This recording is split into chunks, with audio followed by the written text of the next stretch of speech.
So, ang dami nagtatanong sa amin, paano daw gumawa ng low-carb mayonnaise? Parang ganito. Madali lang to gawin.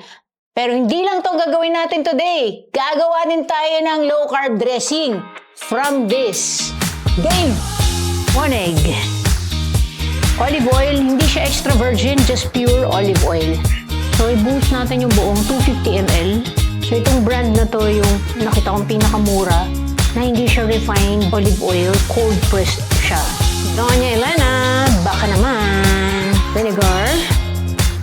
White pepper. Tansya-tansya lang yan. Sea salt. Stevia. Water drops. Plain. To blend them all together, kailangan natin ito. This is an immersion blender. Sonifer, baka naman. Bilis lang to. Madali lang to. Yan. Immerse. Kaya nga siya immersion blender kasi immerse nyo. Sa pinaka-bottom muna ha. Tapos mag-pulse lang. Yon. Lang muna, gano'n. Sa baba. And then work your way up. Yan, pataas. Mag-volumize yan. Okay, yan. Dapat ang consistency ng mayonnaise nyo. Diba? Sobrang lapot. Yan ang mayonnaise. Tikman natin. Medyo napatamis, pero okay lang. Pagka ganyan, medyo matamis, dagdagan lang natin ng konting vinegar. Pero sa akin, okay naman yung lasa niya. So, ito na yung mayonnaise natin, finished product. Okay, makita nyo kung gaano siya sticky, ay, kalapot. Yan. Diba? Mayonnaise na mayonnaise talaga. Yan, diba? Ganyan dapat. Yan. Okay. Hindi malabnaw, hindi masyadong malapot. Talagang yung consistency niya, parang high-carb mayonnaise. Ilang ingredients lang yan. Tignan natin. Harap. Parang siya yung LC high-carb. Alam niyo na yun, yung brand na yung LC na high-carb na mayonnaise. Parang ganun siya. Sarap. So, ang tip ko lang, gamitin nyo is pure olive oil. Wag extra virgin olive oil, okay? Kasi mapait yung extra virgin olive oil. Okay, so from this, gagawin ko kayo ng salad dressing. Okay, so kuha tayo ng mga 2 to 3 tablespoon ng mayonnaise. 1, 2, kung solo ka lang naman na magsasalad, diba? Pwede na yan. Parmesan cheese.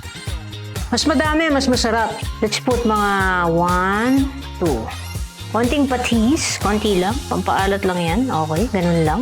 Pepper, dagdagan natin ng konting pepper pa. Masarap kasi yan pag may yan. Pinch lang, yan. Okay, mustard. Kahit na anong mustard.